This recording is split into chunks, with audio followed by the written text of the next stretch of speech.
For representative? Perfect. All right, it's going, it's recording, so you can start anytime. Okay. I gotta go talk to Brian. Oh, and then Ashlie Mann, that's her husband.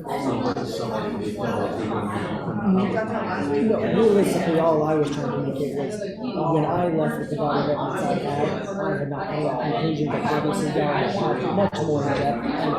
And obviously, but it started to garner its own life. yeah. Well, and y'all even after and said, no, like, that feels like I'm getting into y'all's supervision. I'm here on a higher level. And so I think it makes sense that I was right. It's just a matter of, but I no longer have the info. Yeah. I just thought, man, I feel like maybe we could have handled that better, but it's been thought about right now.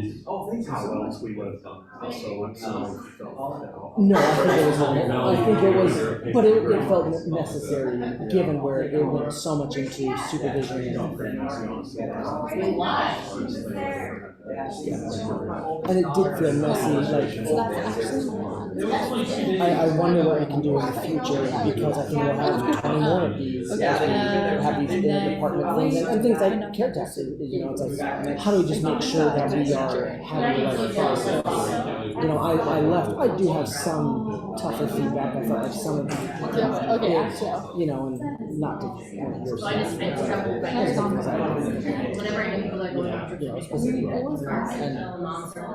In a co-hiring, but it's like, but we went to that point of like, who's in charge of this? It's like, we didn't have somebody. And I think in the future, we'll probably have to identify that. Do we bring in a line like, hey, this is interdepartmental? That means the CM's got to be in charge. And it is, you know, coming in like with a full it would probably do. It would probably do. And that should have been talked about. But my concern is that should have come so far before it did. And that, I think that's where I leave the most frustrated. How did we know about this for 15 years? And I could tell Chris too, it's like, Chris had this around his course of years, but exactly we got done. The conversation went as well as it could. It was hard. He was in tears. I got teared up trying to just, dude, don't let this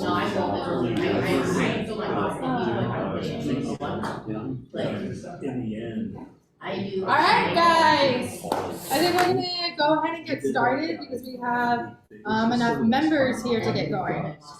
It's okay, parks, you know? Parks, really important. No. Thank you guys for being here. I really appreciate it. I know that Oremfest just happened and we're just going on to the next, and it never ends, truly. But we're really excited to have this meeting just to be able to kind of discuss a lot of what just happened at Oremfest and what things we can improve on and what things we are excited on, and go from there. So I know that I'm a little unfamiliar, and Liz is not going to be here, so I'm a little unfamiliar with how you guys have conducted your post meetings in the past. So we can just kind of go from there. Or I have some notes that we can go from, but I think I'm just going to first turn the time over to Bryce. Go from there. Perfect. And sorry, I should know this. Who is our vice chair right now? We didn't ever pick one, so you're gonna have to. Clean slate it is. Yes. Okay. I just want to make sure, going through the agenda items, if we could have one of our committee members help us do an approval of the May 17th meeting recording and minutes. I approve them. There it is. Great. And if we could just do a quick vote on the approval of those. We'll start over here. Aye. Great. The meeting minutes are approved by a vote of 5-0. I'm not sure how we count it here. Okay, good. So I will have the chance to just go over some notes on committee structure, member renewals, new members needed, new vice chair, and new chair. And I wanted to start out a little bit broader and finally take a step back. As y'all know, I was assigned to this right in the middle of imminent preparations for the event. And Karina came on board shortly thereafter.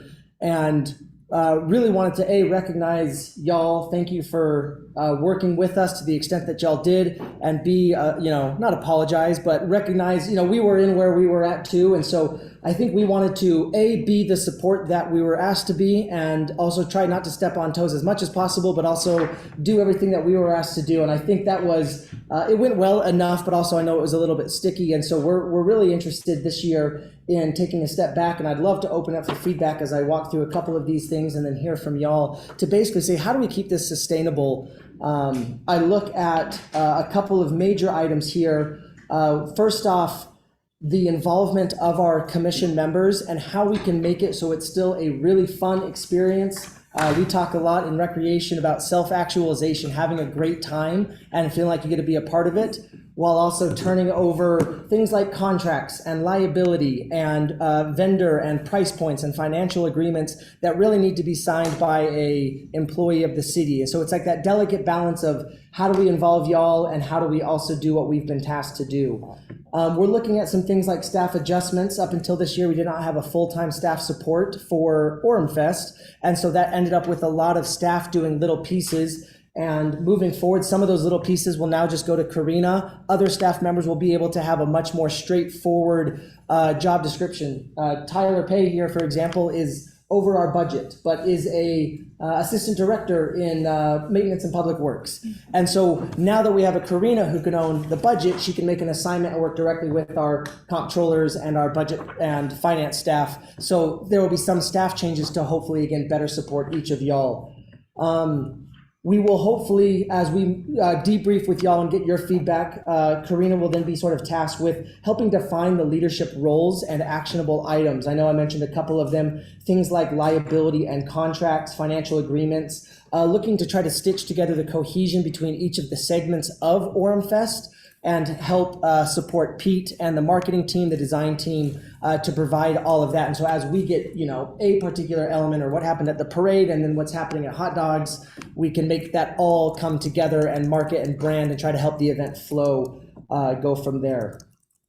I would love to hear feedback from y'all about this monthly meeting. I think the staff reports and committee reports are a really nice way to talk about what's going on, but essentially is there a different rhythm so that Karina and Pete and Kenna and whoever the staff are assigned to it, we can prepare what y'all need so you can make the decisions at the meeting that you need to decide on. And so there's a little bit of a rhythm to that. If we're learning at the meeting, then we can't be turning around and supporting in the same meeting. And so either we have a 2-month meeting cycle where we hear from you in April, we prepare it for you by May, and by the time we get that to y'all in May, that's gone. That's come and gone, and we want to better support that. So I'd love to hear from y'all. What would you like to have at this meeting? The classic meeting that could have been an email. What can we do via email or in between meetings so that when y'all are here, we really value your time. We focus on your creative thoughts and ideas, your ideation, and support you there.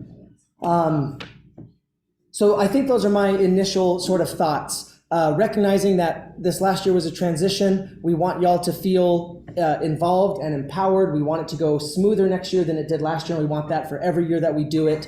But are there any immediate thoughts as to the meta, the structure of how we meet and how we make assignments that we can help with? I personally hate 5:15. I don't get off work till 5:30, and I work in Lehigh. Want to know how fast I have to drive on the freeway? How fast? We don't want to know that. We're on a recorded meeting. We don't want to hear that. Look right here. Yeah. Tell us your name and tell us how fast you've been driving. It just takes time away from my job, and today's my second busiest day of the week. Wednesdays are, and so for me, Tuesdays and Wednesdays are my busy days. So it's leave it in the hands of God, basically. Good luck, guys. And I'm leaving 45 minutes early, but still, it's Yeah. it is a lot. I do payroll and HR, so for me, it kind of sucks. I get it that it makes sense for the city individuals who work here. It's probably right after 5 o'clock, and so it's really close. You don't have to have too much time in between. But at 5:15 is not the hottest for me, and I actually regret it every single month. I show up, That's I good. make it work, but I literally regret it every single month. That's good. So that's my opinion. We love it. Thank you. Other thoughts on anything, meta, big, little? So this is Jeremy. Are you proposing that we meet every month?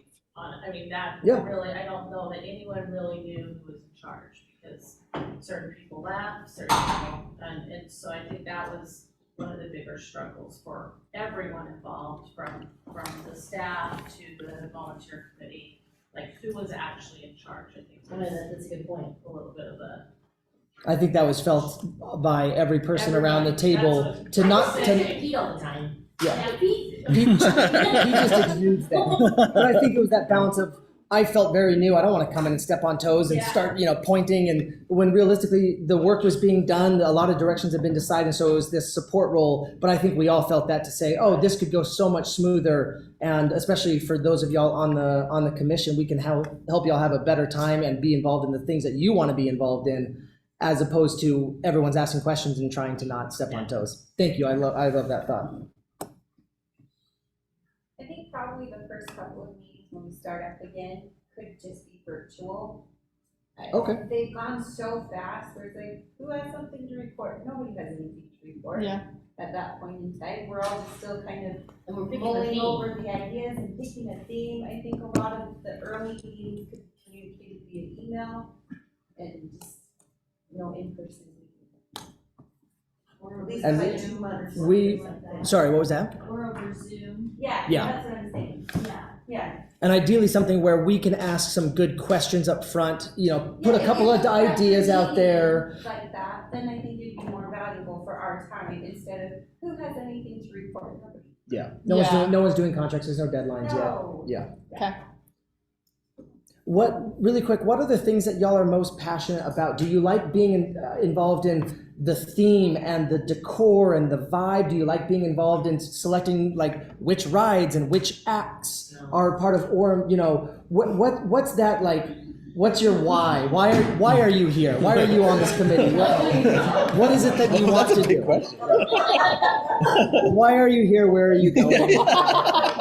What is your purpose? I don't mind picking the theme, but the rest of that, I can really care less. Me personally, I'm like, whatever. Like, as far as like the designs of it, I mean, sure, if you want my opinion, I'll give you my opinion. I'm a very opinionated person. But if you don't need my opinion, sounds great. One thing for me to have to think about. I'm sorry, dude, y'all asked. No, that's right. This is great feedback. Great Yeah, because I was feedback. like, what about those who are at like their specific, like I know with boutiques that would be, you have a little bit more say of like who can be there. Oh, yeah, You get to choose who are the boutiques. And just my personality and everything I do for work outside of this. I mean, I like being involved in the details and knowing what is actually happening. I mean, it just preps me more for the week of, so I can be helpful to others. But like to know that like when we all had the discussion about the carnival rides, we were very adamant about we need more of this specific kind because a lot of kids are getting left out. Mm-hmm. And so I feel like my voice was heard during that time, and that I felt like the carnival did really well this year in having a good range of rides this time around. So I do feel like I'm part of that conversation, making something happen. And I like being able to have a say too, because I might have a different aspect having a disabled daughter than somebody else who would think about different aspects of the park or the Oremfest that somebody else might not think of. So I love having an opinion that way. And I like getting disabled opinions too. So going back to the format of the meeting then, I think sometimes in the emphasis being on a staff report and then a resident report, the collaboration, the discussion, the prioritization sometimes is a little bit lost. It sounds like you've already done the work on this, and if anybody has feedback on that, it's making you do more work versus if we can better prepare y'all with some good questions and some, what do you think about this, this, and this? Here's option 1, 2, and 3. Here's how we would rank them. That gives maybe some more shared ownership and talking points. But does that I just took away, you're over event X and you're over at event Y, and now I'm inviting everyone to weigh in on event Y. Do we hate that, or are we okay with that? Do we do that for the first half of the meetings, and the second half we get down to brass tacks and now we're just finalizing details? Well, I think it's good to have everybody involved in that, because there's, it might be my event or like the pool party, you're focused on one thing, or somebody else might see something different than is suggested. You'll never notice that. That's what we go over as a group. Yeah.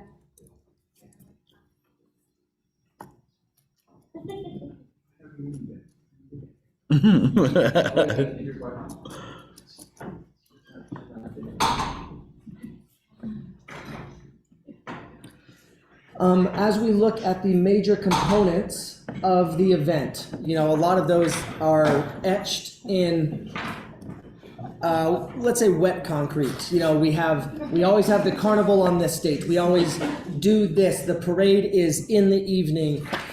Would we benefit at our first meeting of going through some of these major components and weighing in to say, open to significant change, this is a hill I'm willing to die on, these are things that I cannot wait to get rid of? Or do we like that, sort of early on when we talk theme, we also say, going back to like the carnival, I think there's a question about if we have the carnival as the main event, we will always have the problems of nothing for kids under 36 inches, and a lot of the most negative feedback was about carnival prices and couldn't get refunds and the customer service of this. And so it's like, it's better, but we will never be able to escape that if we do a carnival. Who wants to change from a carnival to a bubble fest? Do we like those questions early on? Yeah, we'll run that by the parks team. See, and it's back out.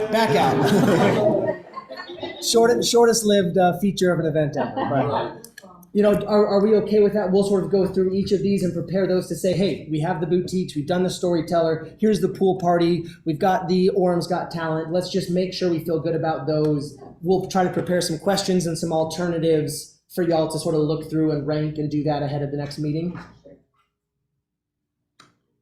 Generally all right? Okay. I have a question here about committees.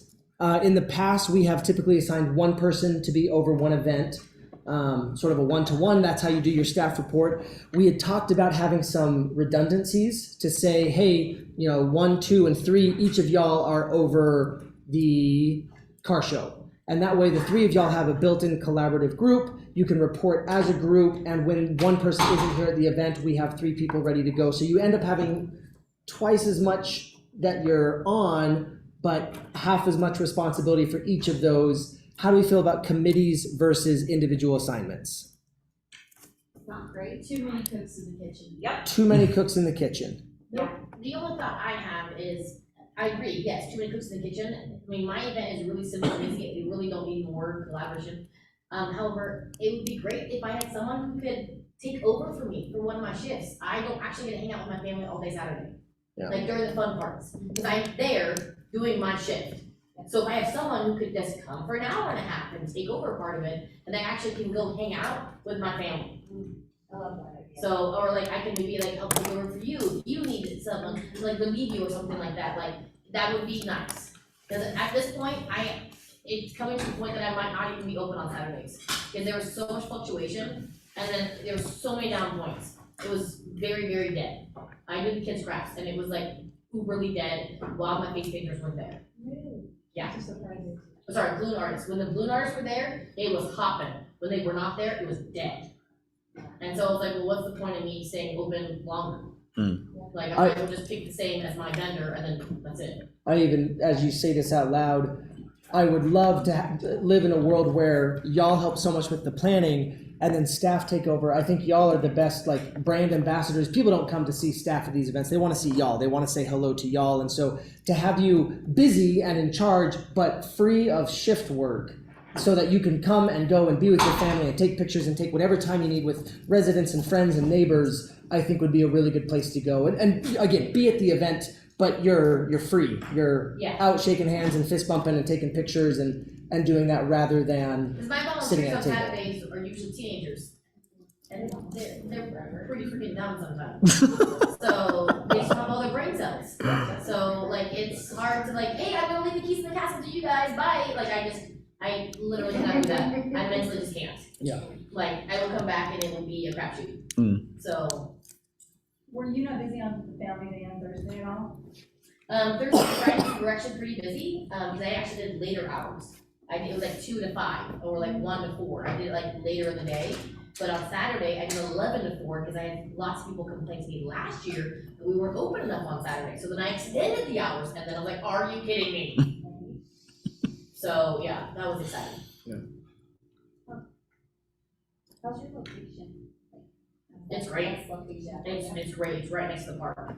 It's amazing, next to fire trucks, Yeah. and it's behind all the city booths where they can see the water treatment people, and they come, like, it's a good spot. So I'm getting a no-ish on committees. Yeah. And do you, one of the ones I I, want to add one thing though, I Please. just think that if you are starting, like you've been on that area and you're gonna be going off soon, I'd like to have someone who shadows you or will be taking over for you, kind of a. parade chair-elect and Yeah. past I'm just saying, I chair. think it's good to have at least a year that someone's gonna, sure, it doesn't have to be 3 years, I think it's the year before you're going off.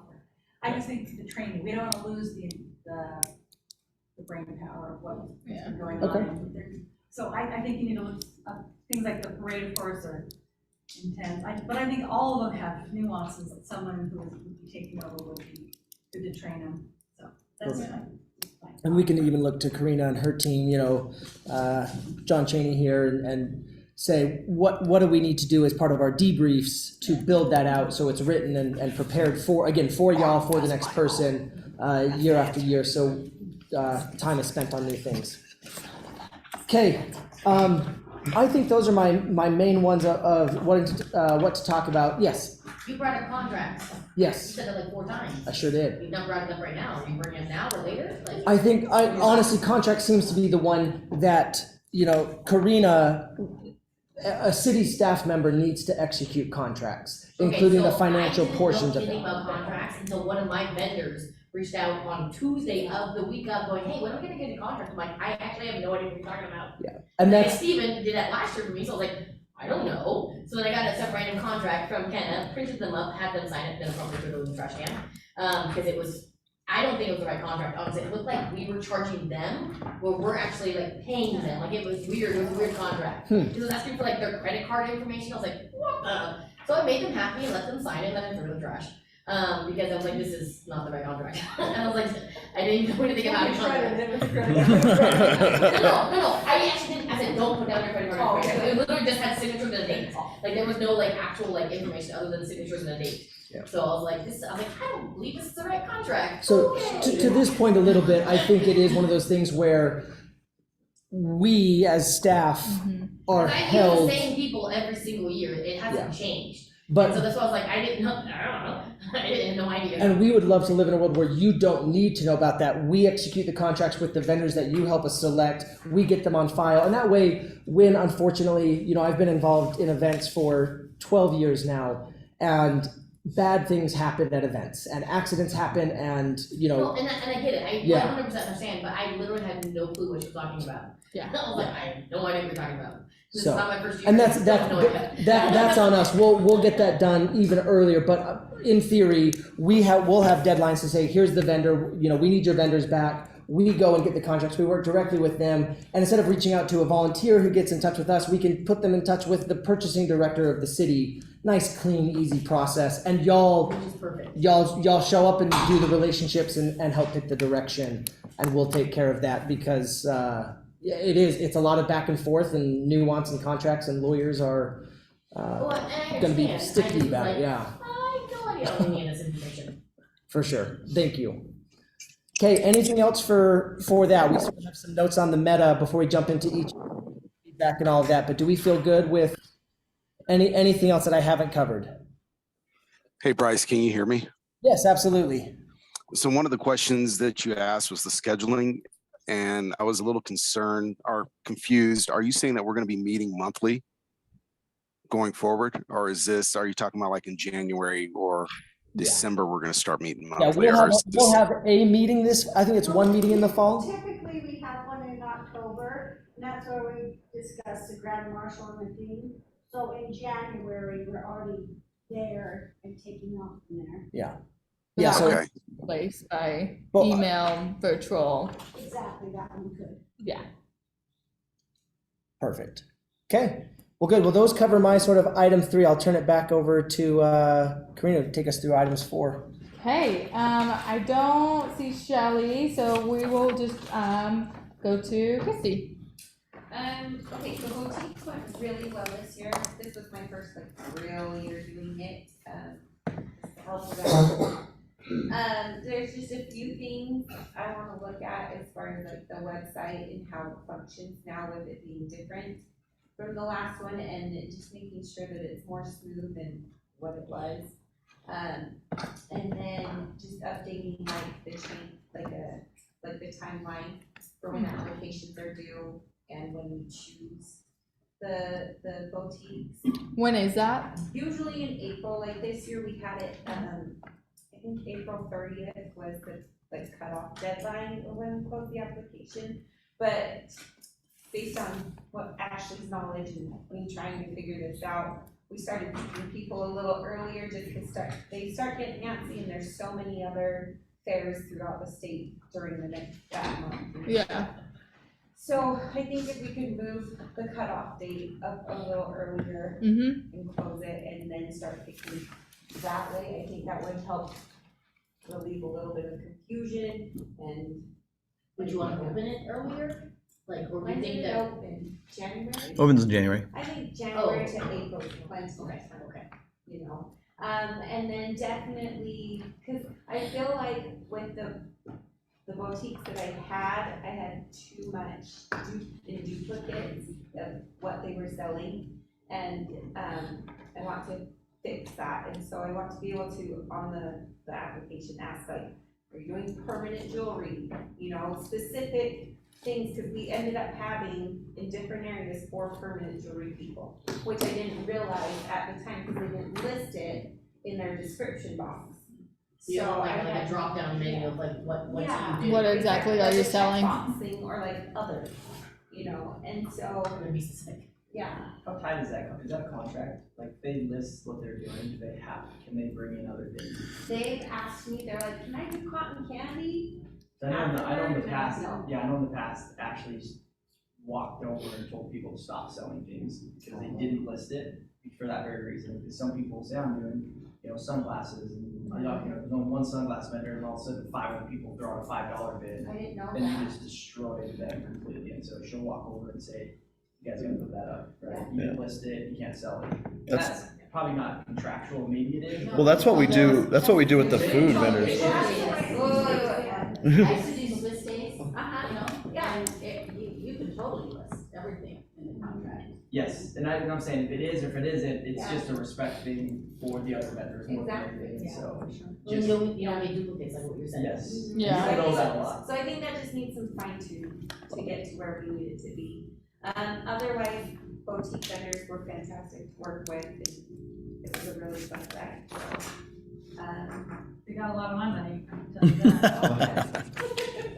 Yeah, did you want to extend the hours to like close at 11:30? Pardon? Did you want to extend the hours to close at 11:30?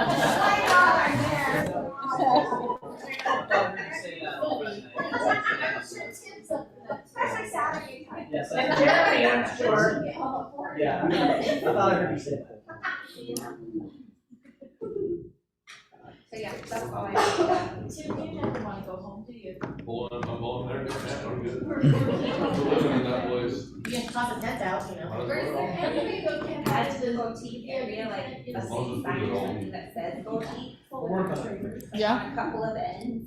I love By it. the food and by towards the carnival or something. Yeah, I love that. I don't know, dress it up a little. Yeah. For what it is.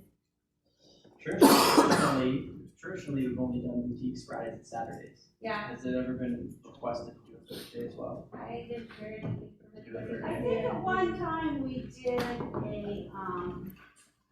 sent out a kind of survey, what do you think, and they were all, no. That's fair. I majority did not want to do That's all fair. tickets.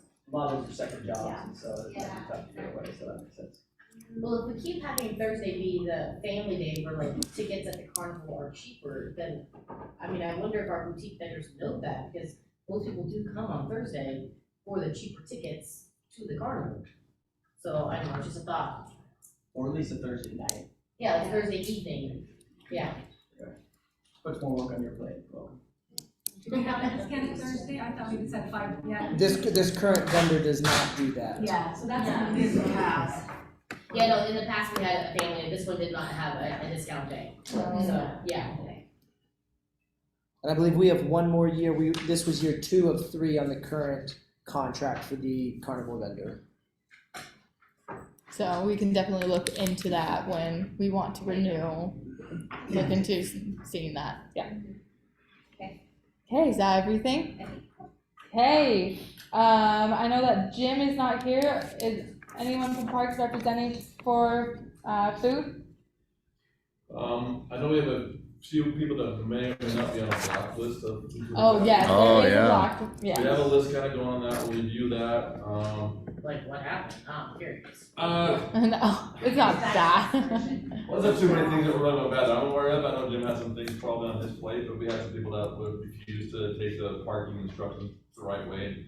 They probably had more than one vehicle for their parking stalls and refused to move them or Staying out. anything about it, and stuff like that, but it's going on. Nothing, I don't have anything that's really major that I can remember, but some little details, stuff like that as well. A lot of people will take up too much power. That was a major thing we had, was always a power issue with those guys. So we'll review that and kind of go from that one, go from there.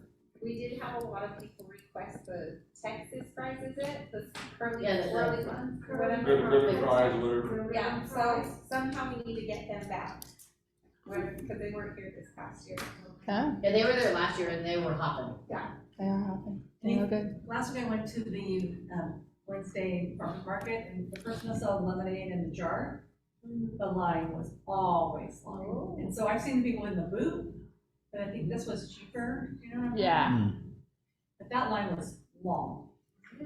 Yeah, I know that's something that I definitely want to look into as well, is just getting different variety. And I know that we have some standing of like, oh, we're there every single year, but you know, giving people turns with like these lemonade stands or people who have new and upcoming ideas and trying them as well, but you know, also keeping the tradition of those who we do have good standing with. So I know that's something that me and Jim have talked about, of really diving into how many years and all of that and switching it up.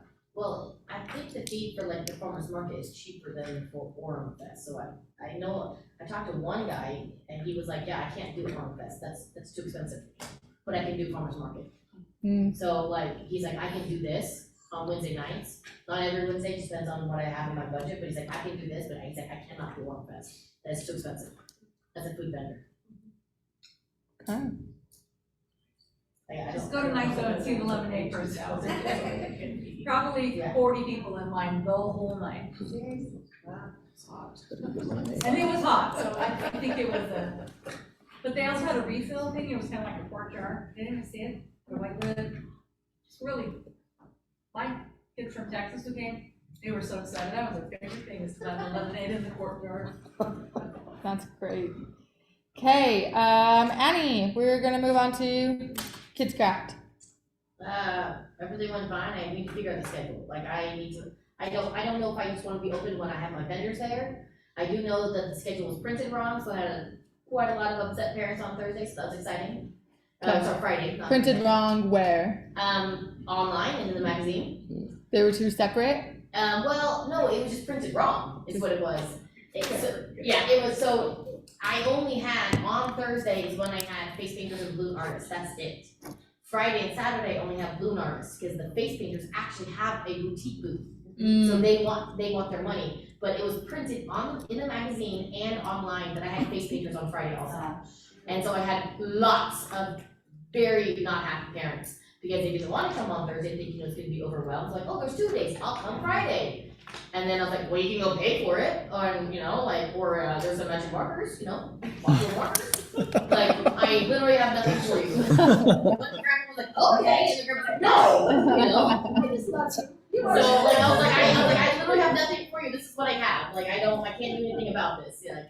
Yeah. So, I was like, sorry, it got printed wrong, we apologize, but this is what the schedule is. Yeah. I know that the website was eventually updated, but it was like updated that same week, so if you looked at it before and didn't see the update, so then, yeah, so other than that, like, I don't know, do I need to go find a different, like, face painting company that wants to come Friday and Saturday, and not the same one that wants the boutique, like, you know, what do I? Well, you can't really offer a free thing that somebody's trying to sell, you know, in the boutiques. So it's Right, either. that's what I'm saying, and so yeah. like, I can do that on Thursday with them because they're not there, but then I can't really like do that on Friday and Saturday. But what if you just have limited hours, like 2 hours? Well, it's 3 hour blocks is what it is, so I can do a 3 hour block, but then again, if it's during the boutique time, if it overlaps at all, then like he's saying, we can't really do that.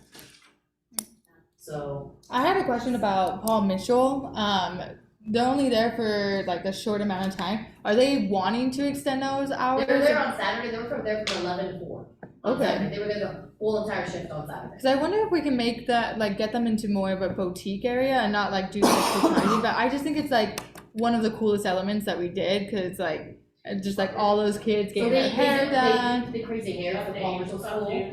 And then this year, they actually had a little bit of a fundraiser going. They offered to put tinsel in people's hair for $5, and then it went to, I don't know what the fundraiser, they told me about it, I literally don't remember now. Yeah. And they're like, can we offer this? I'm like, yeah, dude, I don't care. Yeah. I was like, that's just fine, because you're still giving something for free, you're just offering something extra, you know, if they want to pay the extra.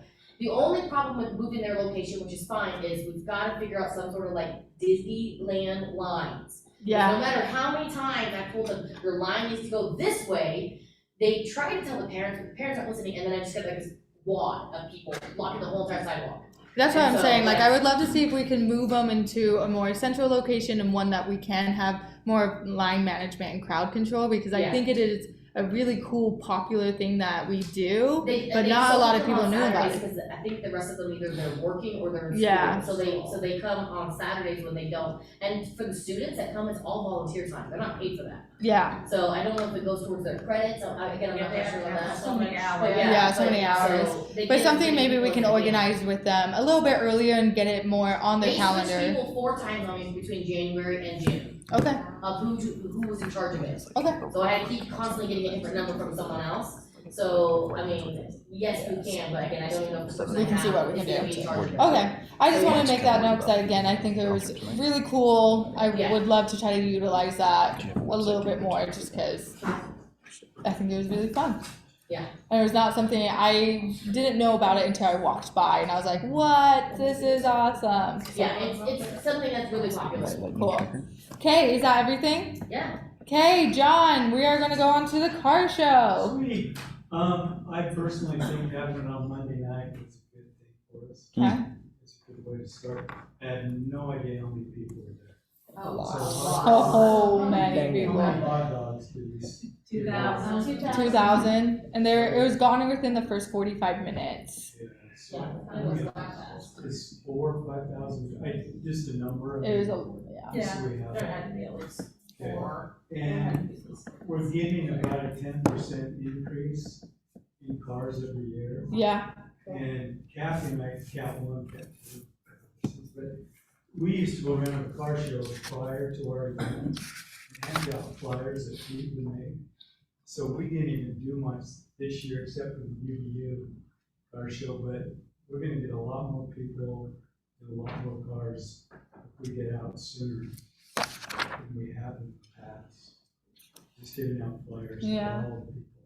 So we're getting in the cars. So Mondays are great, I think. I think the food was great.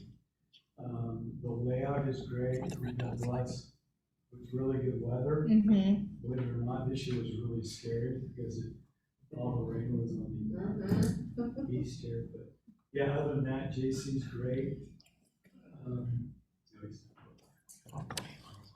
So other than that, thank you. Yeah.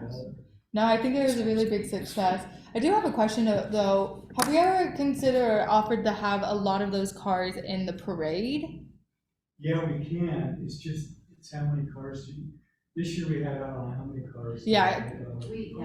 Because I think it was really cool, and I was thinking about having that be another element to the parade of having more of those really cool antique cars, or I know like someone had like a Steelers van and truck and stuff, and I think those would be really big eye catchers for the parade. Having a little bit more of those entertainments along, and so I would love to work with you next year of trying to figure out if we can get a few more of those cars in our parade, and even like motorcycles. Car show winner or something like that. Yeah, like the car show winner, or that's a good one. Right during the like I just think it's just such an eye catcher, and I would love it more. So, rain is not Red the Road, same. they reach out, which is our sponsor. Yes. They, All those are actually like to move it to Tuesday because of some other things that they're doing. I was gonna ask you. So just to put that down in the notes, because they're gonna want to meet here soon. Yeah. And then they also. Thoughts on that, John? Yeah. again Monday, Tuesday and Wednesdays, you know, there's so many other things going on. And Red Road is great, but it's really our event. Right. Yeah, I think there was a scheduling conflict with Red But Road. I honestly think we need to, and I Push talk it. to others, but they don't pay much. Okay. You know, we need to bump that up a little bit. Yeah, that's the thing that is really great, and I think they are great in that aspect. But let's keep in mind it's our Keep- car show. Yeah. You know? But we probably should get him on the schedule. Yeah, Yeah. So. And Tim, I can't believe you came up with an idea like that. Tim's full of good ideas. That was amazing. Now, Tim does a great job, and I just want to commend him and thank him for a good job here. So can I say one thing? Yes. I really, this is kind of a weird thing, but when I was leaving, there were cars leaving, right? And I just thought, you know, what would be awesome is if you had this exit parade at the end of the car show. Yes. And just saw these cars being driven. Yeah. It was And pretty people impressive. clapping for them, because there's so many that don't get awards. But yet that would. So I don't know, that's just It's a something I great thought. idea. You do if you stay long enough. Right? We stay, Right, we we, saw if some we of stay them. long enough on purpose, because that's the best way to see all the cars, rather than walking around the whole park, you just stand. And it's fun too, you know, you hear those engines. Oh, Yes. it's fantastic. I was thinking you had this planned, announced exit and places people could stand, so the cars would drive through, that could be. Mini parade. No, it's a great idea. We can easily Okay. do that. It's just some of your cars want to leave a little bit early to get out quicker. But I would say like a majority of them stay long enough Yeah. that it would be worth it to do something. And I think Like an those, exit. knowing those owners, I think if they knew that there was kind of a parade, they want to show off those cars any chance they get. Yeah. That's So I good. think the majority of them will stick around. Yeah. It's great. Is there a lot of allegiance to Sierra Park as the location for that? As to what? If, Like, where would you want to? I'm just going through the logistics of a exit Exit. parade and might consider another park where it'd be easier to do that. Not The shade. It's the shade. The shade work. Shade is non-negotiable? So you right there, shade. Shade Okay. of the pavilion is non-negotiable. And most of the parks will have enough shade. pavilion. And I was just thinking, because I love the idea of that exit parade, and I'm just wondering if we'll look at a park, just brainstorm, but one that has more viewing spots, you know, because that little exit ramp into that tiny baby parking lot, turning left onto State Street is a little wild. and you would also be We can taking change those things parking up. They stalls. come, I prefer them all to enter from the west side, but they came in from the east side, half of them came from the east side and snuck in and just coming in that way, we could have them all direct to the west side to come in and enter the setup, and we can do a show out the east side on the 4D. And maybe that's all we have to There's do. way less That traffic. would be, yeah. There's a lot That more is room there, taking- they got all the 4Ds sort of run down, force them all south, so that they open grass area, they don't sit there and watch everybody hot rod down the street if they want, so they can't burn out, you can't do burnouts. The top's all We can easily make that happen. Perfect. Everybody making that work in that park. That sounds fun. Good. That's an awesome idea. I just want to make sure we have enough safe spectator room. Yeah, and Is there- logistics. Is there any way that we could get with the Shell to see if they could not have a show the same night? Because, No. I know, I'm just wondering if, I mean, That's their money thing.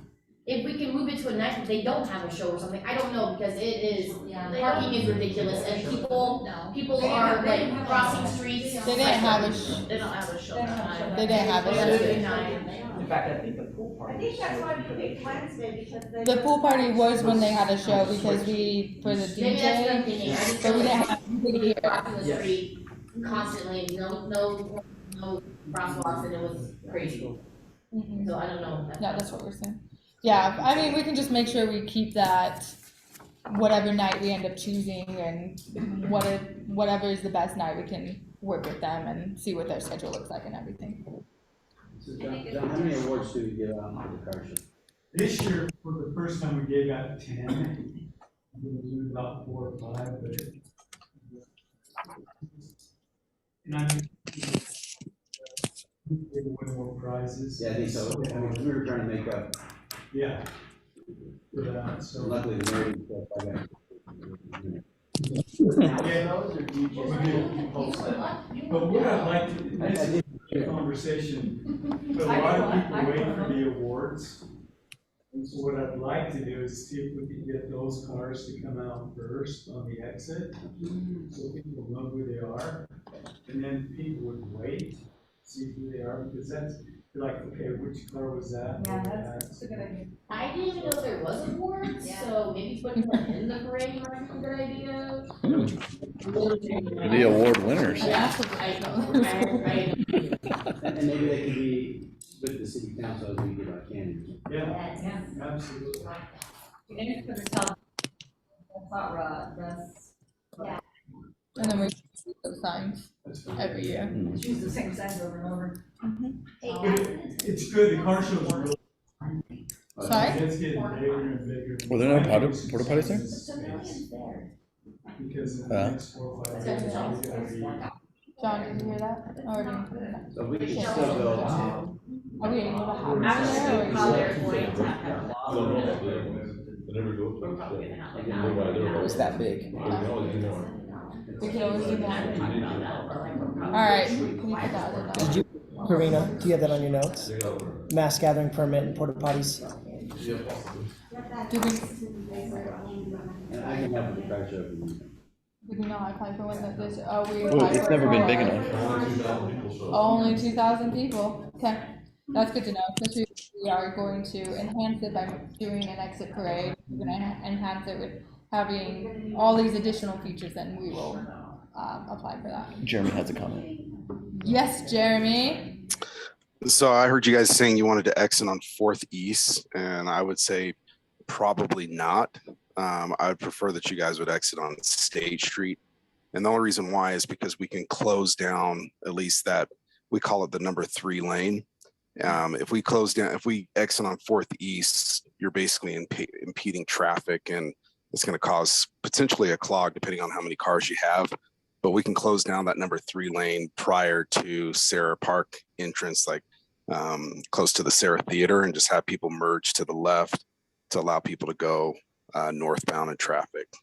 Kind of like what you do for the parade at the Shopville parking lot. Yeah, same concept. That way there's a steady flow and all the cars go out at once versus having kind of stop, you know, just allow cars to go through. So, and I believe we already have a couple officers there. I think we have a patrol car as well as a motor. So staffing wise, I don't see it being a big issue to maybe just get one more patrol car just for people to exit. Thank you, Jeremy. I think that's some really good notes. Okay. As car show grows, is there an option to get more food? Because I know it runs out, those hot dogs run out. I mean, I think we just fell into, it wasn't as big of an event, so this is something that if we, again, are going to enhance it, make it even bigger, even better, we will have to add more element of... It stays small on purpose to not have to do another permit for mass gathering. So technically, we only have 2,000 people that show up. I think I think it's too popular. But yeah, that's what I was gonna say. I can talk with Jason, we can add it on. 2,000, that's perfect. That makes sense. Yeah. 2,000 hot dogs, that's it. Can I commend you that you had a Nathan's dog? That was a really good hot dog. Oh, good. And they're not the cheapest, so.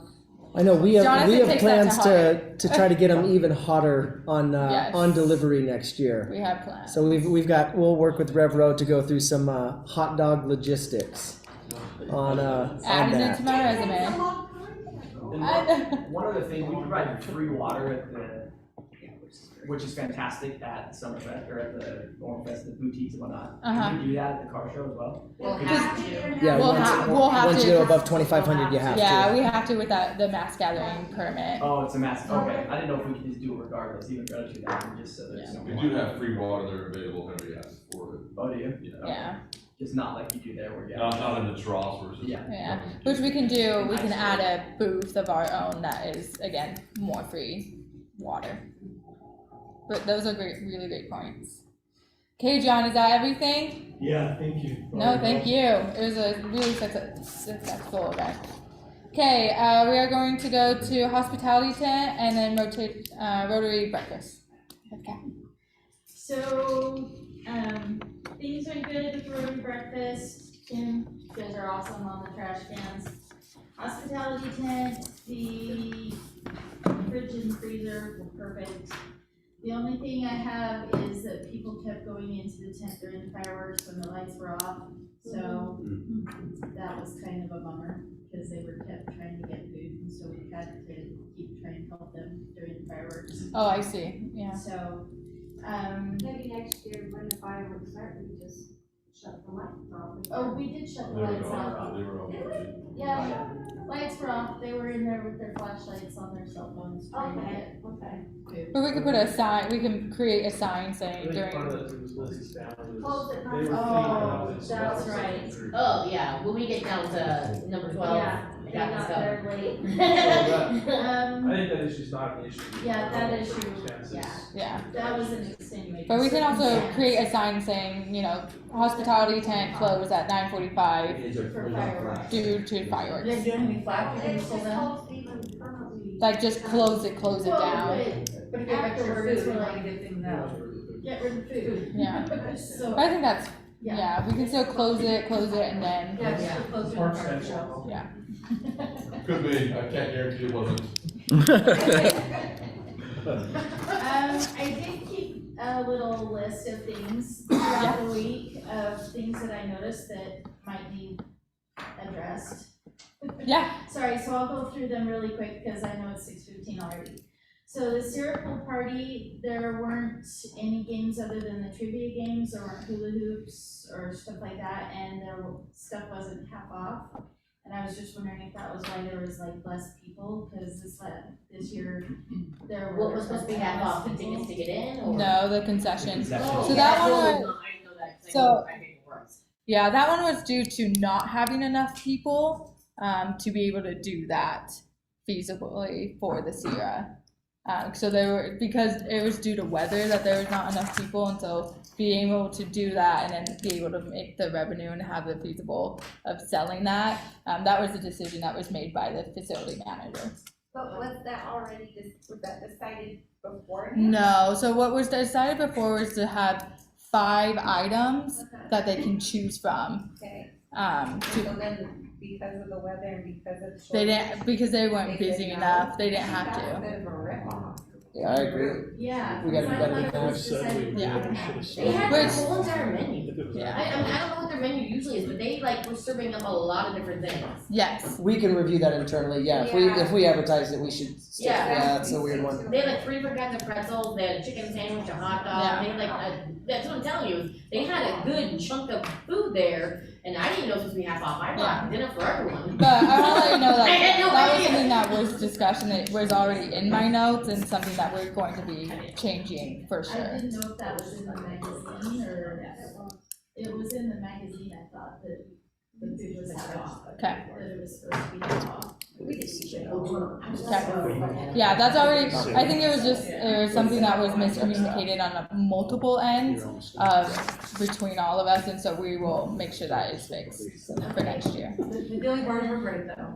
Yeah, we'll always have the dilly bars. Thank goodness, we had them. I was Yeah. there, and there was a DJ, Thank goodness, Kenna. there was a DJ playing though, I heard the music, that was good. Yeah, the DJ was awesome. Yeah. Okay, so the car show, we need to make sure next year we order extra condiments, no relish is needed, and order extra brown bags, cookies and waters. That was something I noticed. The coloring contest, I got feedback on that, that there were a lot of people who turned it in after the deadline of 6 p.m. Mhm. And they were upset because it didn't say that online. But they went back and they did find it on the first original post, that it did say that it had to be turned inside. But the library had a stack of papers that had been turned in late. So that was just my feedback about the coloring contest that I was told I had to report. Okay. The eating contest, we need to have time to prepare for the contest. We can't have the talent going right up to the contest time that it starts because we need transition time and time for Winter Schnitzel to set up. Yeah, especially they were there they were there, I think, 40 minutes early to set up, and then they just stood around for 40 minutes and prepare. What was going on before? What was going on before? Miss Orem. Oh, I got you. No, it was a Hispanic. yeah. It was just stuff on the stage, whatever was scheduled on the stage. So the stage just needs to have like an empty spot. So yeah, It's we need easy. to have a break between talent and the food eating contest, so we can prepare for that. And the music was way too loud. Yes. Very, very, very loud. I couldn't have my kids sit out front because it was way too loud. We need to have maybe a trash can on the stage for the trash, so that as we're cleaning off the tables and stuff like that, that we can just throw it on the trash can instead of running it to the trash cans off the stage. That might be easier. And then we might want to invest in some barf buckets from Home Depot and Lowe's. I think we can just approach Home Depot or Lowe's and ask for, a dozen buckets and see if they'll donate it, and then. But we understood some rocks. Yeah. We understood some rocks. Yeah, they bring theirs, but let's just see, maybe Home Depot or Lowe's will provide Just contests. provide them for We high want them tier. after. I don't want to know that. I've seen that happen a few times. Yeah, it does happen. Those buckets they left for the. And then the wristbands, they were supposed to be 30, not 35 in the park, but I heard that that got resolved. So, yeah, that was my list of things. Okay, thank you. All right, we will go to, Ashlie Coleman's not here for the kickoff party, so and then Liz is not here, and then. Oh, I have some notes from Liz. Okay, but this one's for the student marshal and spirit awards. No, that was good, that was good. I was waiting for the break. Yeah, we'll wait for the parade. And then Chris is here. Do you have any notes from Ashlie for the pool party? Yeah. Besides She found the a better DJ for concessions? next year. Sorry? She found a cheaper DJ for next year already. Chris is the DJ. Is that you? Oh, okay. She thinks I'm gonna do it. I'll have that conversation when she gets back. Yeah, a couple of things Kat already mentioned. One, the lack of games was tough. The pricing was tough. I think those were the only main two things. The DJ I thought was really cool addition. But I don't think, yeah, other than what that Kat mentioned, I don't think there's anything else to report on that. So. Okay, thank you. And then Bill will go to for a hot dog and pie eating contest. So, once again, just the volume was way too loud, so I was trying to announce, recognize our sponsors, and they had that volume cranked. And then maybe you hear me, maybe turn it down, and you turn it right back up, or it's just too loud. It needs to be a little milder, so that when I make announcements, people can hear it over it, and then it's just not loud What out. music volume, was it not, was it from the stage, or? The guys in the back were just playing music. Okay. It was bumping. Yeah, I know that I was over there, I was by the information booth a couple days later, and it was just way loud right there. Yeah. It was awful. It was hard because I did have a couple conversations with them about lowering it, especially during like Orem's Got Talent, and yeah. My We'll boss have- kept going off saying that it was too high and I was gonna get hearing loss. Because it was too high. Yeah, I'll make sure, I've already also made a note for, our audio sound to make sure that we can control that. I wonder if one on this screen.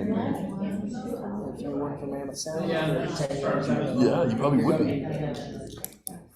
Sorry? That's just the start, I need that time ahead to prepare. So you guys just have half an hour before it starts. Okay, Still. no, that's great to know. But, and then that time is great, and works great for me, and I think it works great for everybody. They're there, and they still have time to go enjoy the rides, or do that, or go to the food booths. After lunch, maybe. Thursday.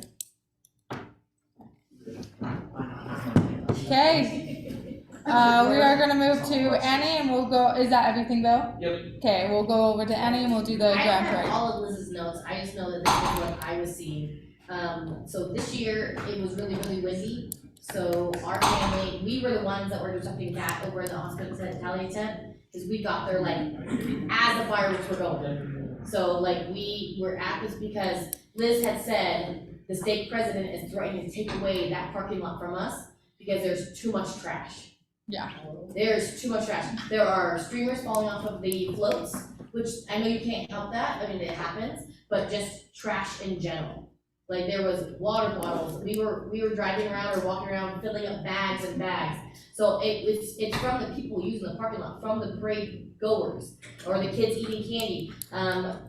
I'm not gonna name the high school that was the worst one, it's fine, I'm really not gonna name them, but we had to go over with a fine tooth comb that section of the grass like 5 times, and we were still filling black garbage bags at like 9:30 at night, and we have to like bend over to check the grass, because it was ridiculous. So I don't know if we need to have more trash cans available, like that they will know to go put the trash in the trash can. I mean, I'm not quite sure, or if we can have a powwow of everyone in this room coming to come help clean up, like the next day, or like I don't know what the plan is, but it was ridiculous. When I thought of committees, I specifically thought of our grand parade, in that the parade should almost be like 4 separate events in terms of staging, route, floats, etc. Because part of it too was Liz was needing to be in literally a linear 1.5 miles everywhere all at once, and so to have that's myself and her husband John, we were basically like her committee, but we did not have enough golf carts, and then we did not have the things that were needed, like we didn't know where the trash bags were for the longest time. Turns out they were in that trailer at the church building, we didn't know that, so then we finally got them, like oh finally, or like and things like that. It was not either, I don't know if Liz lost it in her brain, or I'm not quite sure, like I don't want to talk bad about my sister, she had a lot going on, she didn't expect to do the parade this year. And she crushed it, yeah, she did an amazing job, I think. That was exciting to have that thrown on her plate at the last minute, and so, but it just was, it was ridiculous, and I understand that the civilians are gonna leave trash everywhere, and there's nothing we can do about that, like we could try our hardest. I personally love the Provo Parade has trash cans. I don't know if our Parks Department needs to get together with the Eagle Scouts and make some trash cans, but their trash cans are the simplest, easiest little pieces of metal, circle on the bottom, circle on the top, 2 on the side, and they use a binder clip and clip in trash bags. And they have them throughout the whole entire parade route, and then everyone can use them. And there's not us driving in a golf cart tossing trash bags at people. Like the trash cans are there on the parade route. I know that most of the trash for the parade is from 400. It's like literally where the park is. Like that's where most of the trash is, on Center Street. But the parking lot that we were using to stage was just, it was nasty this year. It was bad. We literally had 3-year-old, 10-year-old, 13-year-old walking around with gloves on picking up trash. Like our family just misses the parade every year. Yeah. We have to clean up. And that, like Bryce said, said, I like the Provo one, because we get to the whole parade. I think the Grand Parade is something that I'm very interested in, having multiple parts in the Grand Parade, just because I think there are a lot of moving parts, and to make it flow a lot easier. There was also a lot of floats that were not coming on the right time. I know that some were sneaking in, like you were saying that the car show people were sneaking in the wrong side. They were doing that to us also. They weren't coming to where they needed to check in, and then they were not. I mean, you're shaking your head because you saw that they were not listening to people. Like we're telling them, no, you can't come in here. No, you can't leave out of here. They just were sneaking in, and they were running around trying to find their numbers, attach them to the floats, and the announcer can announce their thing. Which again, that's not every year. That just happened this year. Yeah. So it was like really, really ridiculous. Okay. I know from a budget perspective, we talked a lot internally. I would love to put resources towards the parade. I think it's awesome what we have, but we talked a lot about soliciting and working with maybe equestrian or rodeo groups or more bands to provide that. We talked a lot about the way different size and shape groups in the parade do the crowd control for us. You get a marching band and everyone is physically required to back up because there's a marching band. And horses naturally do that. And so to have a couple of groups that we really work with to have every 10th, I think will take care of a lot of the problems for us. And that's awesome. The biggest thing that we were seeing were the civilians were not listening. I texted Liz some horror stories that I was told.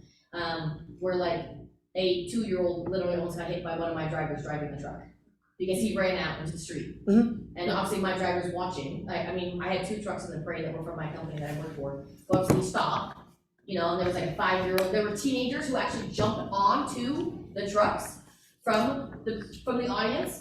He slowed down so he wouldn't hit a kid, and the teenagers jumped onto the truck. Yeah, it was, the civilians need to, it's ridiculous. Like, Liz had that safety meeting beforehand and explained things to everyone, and I feel like, other than the rowdy teenagers, like, on the high school parade floats that was, being rowdy teenagers, I feel like the people in the parade were amazing. The civilians are not listening. They're the ones that do not understand, you cannot cross the fog line. You know what the fog line is? It's the white line! Don't cross it! Yeah. You cannot come, like, I had someone say that their kid let them know that they could go all the way up to the first dotted line, which means the whole entire lane of traffic.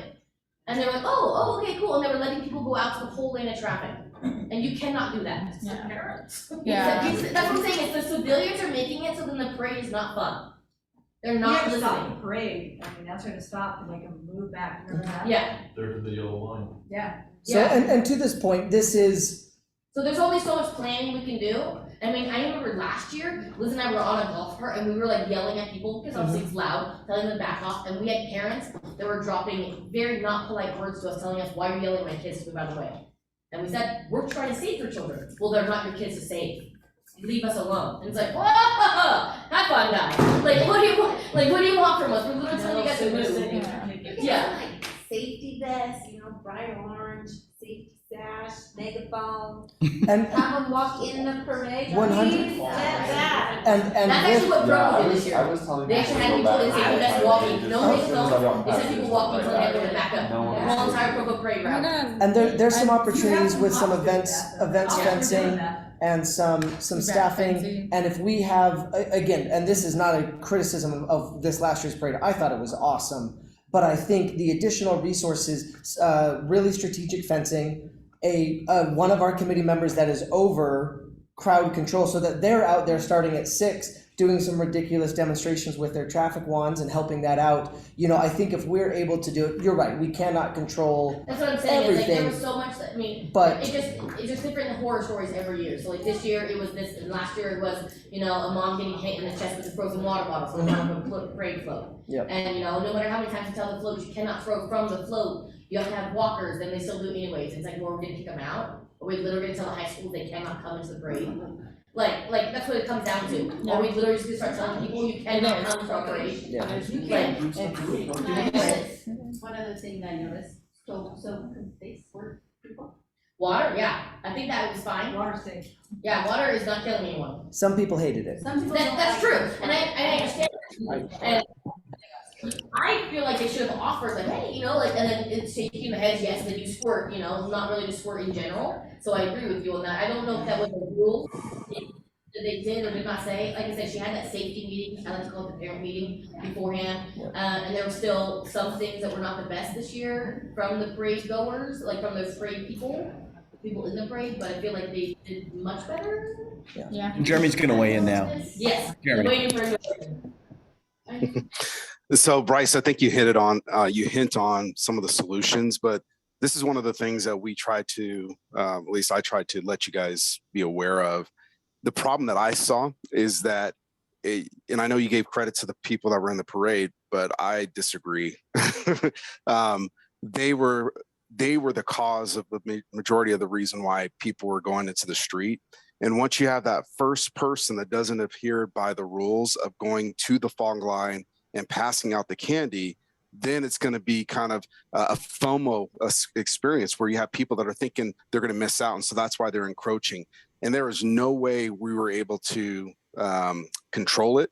There was a point where we actually had to stop the parade by the grandstand because it was so bad. Because my directive this year was that we weren't going to enforce it. The police was not going to enforce it. We didn't have our VIPs going up and down the parade line, because we just weren't.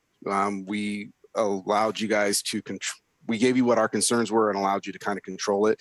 And obviously that did not work, at least from our perspective. We have video.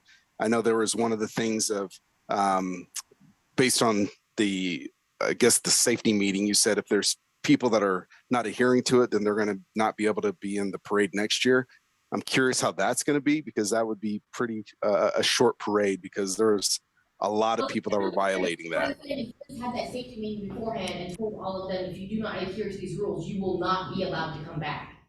Yeah, and so there is a good portion of them. I mean, there is a huge portion of them, to the point, like I said, where finally it became a safety issue where we, at the end of the parade, were walking and telling people they needed to get back to the point where we stopped the parade at the grandstand and said, we will not continue this parade until everybody gets back to the fog line. Now, granted, that's only an earshot.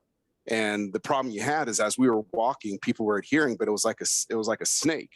You hit the head and yeah, it goes back. But then by the time you're, a few feet, it keeps going, it goes back into it. And so I appreciate the fact that now I think you guys realize some of the frustrations we've been experiencing. And I'm hoping the solution that Bryce kind of hint on, fencing, could be definitely a start. But it also goes back to the people walking up to the fence and adhering to that if they're going to hand out stuff. Yeah, I was out by the grandstand because my kids were in the parade on the float with Jenna, and I was appalled. The kids were out halfway to the street. It's ridiculous. There's only so much we can do. There's really nothing. I took video of it, and I told them, I had my Oremfest shirt on, and I'm like, you guys have got to get back. You guys have got to get back. And somebody else walked along and pushed him back. And as soon as he was past them, like a foot, they were right back out again. And I'm like, you guys have got to get back. And they just all stood there and stared at me like, huh? And I'm like, you've got to get back. And they didn't listen to me at all. And I'm like, this is ridiculous. Couple observations. One, do we see the same crowd control problems away from where the city park is? Does it continue all the way up 8th? Because the corner was a little bit bad. And as soon as you get more east, because naturally you have 5 lanes of traffic versus 2 on. Well, also he's talking about the people that are coming from the corner. You have probably, I don't know, a third of the people in that entire parade route between 400 second or first west and 4th or 6th west, right? You have a third of the people slammed right there because they're all coming from the boutiques and the food and the rides. They literally are there doing things and they come out for the parade, and so it's ridiculous. On 8th East, not bad. Yeah, so I see a couple things, and I've been an Orem resident. I've been coming to this parade since I was like 10. I've been coming for like 20, 30 years. That's where most of the people are. That's been an issue though, as far back as I can remember, right? And I love what Jeremy said in terms of, we'll tell you guys we're gonna back off. Nobody respects anybody unless they're wearing an officer's. At the end of the day, which is sad, but I don't care what you're wearing. I don't care if you're wearing a hall monitor pass and you have a megaphone. They're not respecting anybody at all. I don't care if you're wearing a nice Oremfest shirt. I got one for the first time this year. It's awesome. Thank you. But you get no respect. It doesn't mean anything at all. Really stop putting that. And so I see 2 issues. I see one at the staging, where I don't know if there's an officer stage there at the staging, but if you're gonna have issues with people trying to sneak in the parade or littering, it might be nice to have a couple of officers down there at the staging area. Once they get done, it sounds like it flows pretty well down Center Street, down here. And then once you get about to 4th East or 5th East-ish, we probably need to have more resources there, right? Because that's where the majority of the people are at the end of the day. And the other observation is, you will never, and I don't like to use absolutes very often, but you will never have people stay behind your fog line if you're handing things out. It won't happen. Ever. Won't stop. That's why Provo City, my mom works for the Free Festival did up until last year, and they of course did away with it. They don't have. So they actually still have people hand out things. They have things, but they don't throw candy. That's what I'm saying. Is no one was supposed to throw anything from a float. They're supposed to walk down the fog line. If you allow and pass them out. If you allow it, they will we don't. do it. It's in the contract saying they cannot. I know, but again, are you enforcing it? Is somebody being kicked out? How short the parade's going to be? Like, how serious is that threat really? Sounds to me like it's not a threat, personally, right? No, I think we're very. This was the first year that it was threatened, is what I'm saying. So, I think we're down to 3 floats. Well, if that, or you stop throwing candy, right? The problem with throwing candy is the city council won't stop. Well, we like it. Well, I know you like it, but I'm telling you. I like the idea too, but we all read about that accident in northern Salt Lake, right, where a child died, and it's gonna take one person to happen to, and it's gonna change somebody's life dramatically. I guess the question I pose is, do we wanna get to that point? Do we let it get to that point, or do you say, you know what, we're gonna stop it, we're not throwing candy, period, you're welcome to hand out your flyers, your ties, whatever you wanna do. Then your kids don't encroach, you won't have it. Your kids are not gonna be, they're gonna sit back and watch, but they're not gonna get past that, what you guys are calling the fog line. I just think as an observer for how many years I've been here, you're not going to stop that problem unless you stop the problem So why In the is parade. it, I'm sorry, it's in the parade, so I've had a little different perspective, but honestly, I did not see that problem until we got halfway down center. So, And the density of the people increased. Yes. So there was more You're 10, competition 100%. for the candy. You're 10. And you're we were 12. running out of candy, so even more competition. So, I don't know, is there a way to handle density so you don't have that? The problem is, I just from observation, I would say, you could say, you could throw until 6 west, but then you can't throw it after. No, I mean, Yeah, I think you either do, I think you have to do an all or nothing. Or strategic fencing. That's where we have fencing along that fog line there, because that's where the density is biggest. Strategic fencing, you're talking like an actual fence. Yeah. Yes, but we wouldn't have 1.5 miles of fencing, we would have no fencing until, and then you have fencing where we have I'd a. rather do fencing than just say don't throw candy. I would love to say don't throw candy. We're outvoted on that. I guess I don't know. I don't like the look of a fence personally. I don't know if anyone else feels different. That, I think event fencing would not look out of place. Yeah, you get those, I think there's ways to do it that it would feel very normal, you know, not a 6-foot wrought iron, you know, Oremfest, you know. Well, I wanna know, this is definitely like, we're close to the end of the meeting, obviously, but I wanna know if we can change the route. Here, hear me out. Provo's does not go near the carnival. It goes around it. Can we turn down 4th and go away from the carnival? Those people will have to come out eventually, and then it won't be such a crowd right there, then they can go down the street. I mean, it's just a thought. They don't go near the carnival, and then we have not seen anything wrong. We go to the Provo parade every single year, so we go to Orem. We missed 1 year because we had family visiting. Other than that, we've literally gone every single year. So it's like, we don't see anything wrong with Provo's parade. Like, they don't pass out candy from the floats anymore. They pass out papers on the fog lines. Like, there's no one throwing candy. Like, I don't know. I don't want to mirror us against They it. give out candy, that's not true, I went to the Forever Trade. But They're not throwing it from the. No, they don't throw it, Exactly. they walk to the edge. Yeah, and they walk give around out the candy. fog line and pass it out to the crowd. So that's what we instill training the people not to throw it to the people. I mean, I was yelling at them, get back, then we'll give you candy, so, I mean. So I first off, y'all, and this is awesome feedback and mirrors a lot of the conversations we've had internally. And I think a lot of it starts with an investment from us as staff to say, if this issue is this important, then we invest. And so instead of going to our elected officials and saying, don't do this, don't do that, we provide them with the only cart or car that they're allowed to hand out of. And so it's an investment from us. But that's how these rules work. I go to my training in aquatics and lifeguards. It's the exact same thing. The safest pool is one filled with concrete. You know, you just don't have a swimming pool, but we want a swimming pool. And the safest parade is one that doesn't have vehicles and kids interacting. But we want a parade, and we have some of these parameters. So I think we have. You can't throw it from the middle of the parade.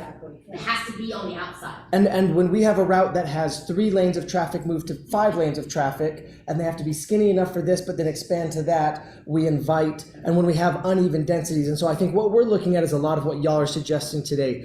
Trying to change crowd behavior with hopes is not going to work. We have to buy some fencing. We have to provide the exact setup to our people. I'm comfortable. We had 100 people in the parade, 100 floats. I think the ideal number is probably closer to 70. And I also think that we can incentivize through a payment or through a hiring a handful of really high quality people that bring some different types of entertainment to the parade. And so I think we have an ability to remove the bottom 40 performers, either because they were a really boring float or because they just simply can't follow these rules. They don't come to the meeting. They won't sign on with some of this. Shorter than that. There was a lot that was pushed in last minute by forces that said had to be in. And so now we have the opportunity. So we love the parade. Some of them do have to be in there.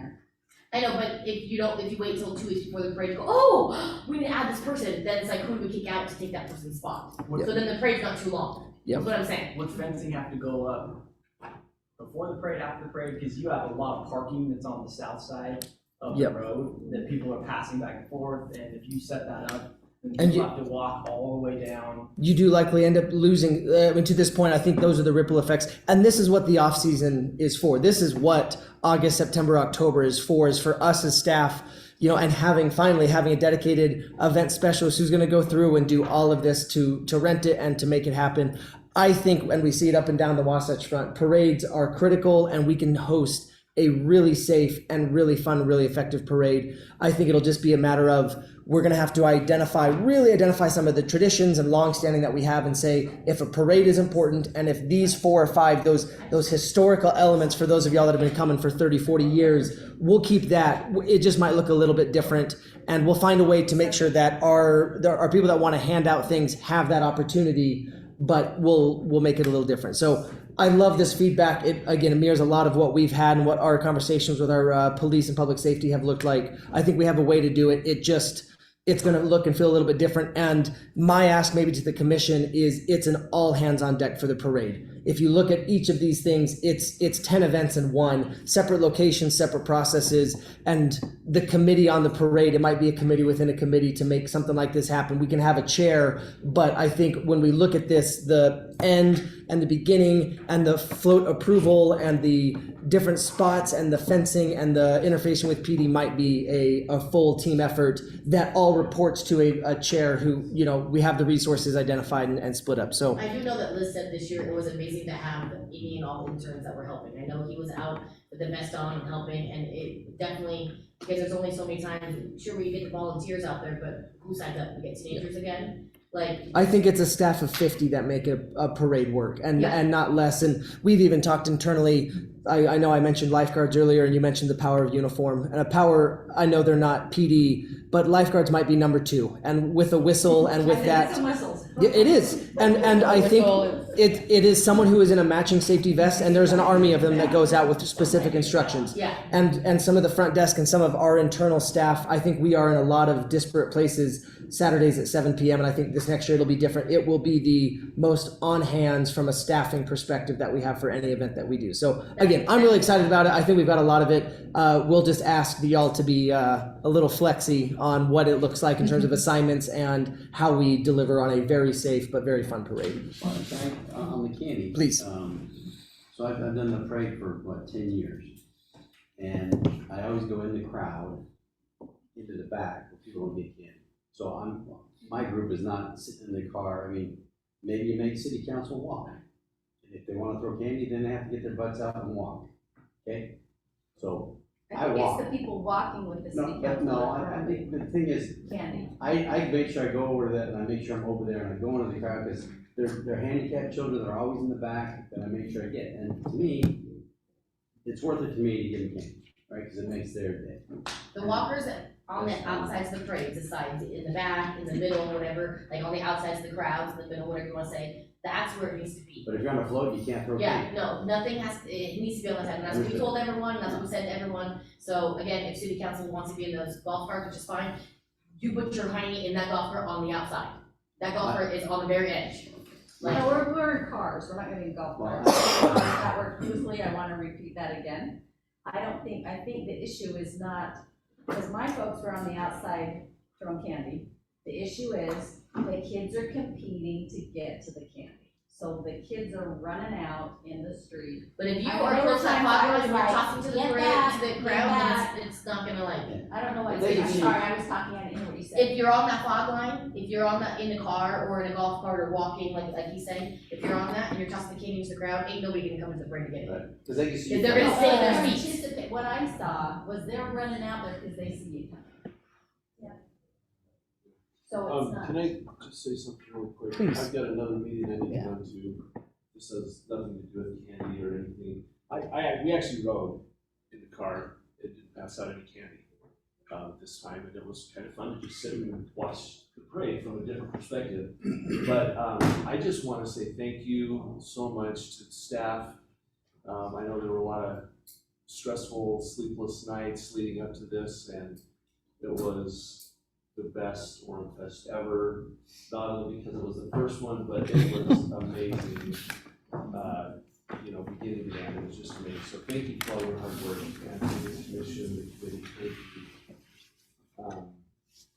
I served on this committee for a long time, years and years and years ago, and it's so fun to see where you have brought it today. It's way better than it was then. It was great then, but you guys have done an amazing job, and it's awesome. Thank you for your service and bless our community through that service. So, thank you. And on that note, I hate to cut us short a little bit. I know there is a summer concert that is being actively canceled as we speak, and so I know a lot of staff are going to need to step out quickly. I was gonna say, just real quick, I don't know if you heard Christie earlier say, can we post on social media? Amen. Before the parade, like Kat, you said you had a video, like, can we, and Jeremy said he had videos, this needs to be something that we show to the civilians. This will not happen, this cannot happen. Like show them next year what happened this year, and basically put it in the hands of civilians. You don't shape up, you don't get. Sorry. Definitely one of the prongs of the approach. I think it's going to be 10 different solutions, but I love that idea. Yeah, I think even heard her say it earlier. She really did know. I think Miro, we can do a fun one that invites people to do this. There's a lot of really great ways. Like really work on their own music, so then that would Hashtag crazy. But I mean, it's Yep. something that we can definitely look into. Can I also echo my thanks? I went to every day except for Thursday, I was tired. And I did every day. And I can say they were awesome. Yeah. I saw very little, problems, there's always a can issue. But honestly, great job, fireworks fabulous. Everyone was kind, generous, I saw a lot of happy people, so kudos all in this time. My last year with you guys. Love this committee and I appreciate it. Put her on the committee next. Oldest chick in the book. I did ask my husband, he goes. 6 years was enough. You gotta volunteer. I will tell you though, as a personal commitment, my family and I will come and clean your garbage. We will pick it up. I got 45, my family will come and we will help. That we just need. So I will commit that any one of my kids, my family, they'll come and help them out. Perfect. Thank you. Okay. Okay, and so I think with that, with timing and everything, I know I can set up the meeting and wait as staff, unless, is there any immediate things that you think need to be said from a staff point of view? Okay, we will have that meeting, and then you're more than welcome to reach out to myself or Bryce if you do have any concerns, and we can kind of go from there. So I gotta tell you, I understand this concern with the parade, but the energy was amazing this year. It was fun. I felt very successful. Those concerns I understand, we do need to work on that. But I think our break was great. But it was great to bring that event, to bring, pull that off. You guys were awesome. I mean, I saw Jonathan walking up and down and not kindly telling the kids that there's only so much you can do if people don't listen to you. You were awesome. Thank you. And then just for those, we did, I'm sorry, I should have said from the beginning, but now you guys can take it home. We do have cinnamon rolls. You're more than welcome to take more than one. Take them home to your family as a little apology for getting home a little bit late. And then for those who have not gotten their Oremfest blanket, just to celebrate the new logo and get really excited about it, we got a logo blanket for each member of the committee. So if you have not gotten yours, please go grab yours.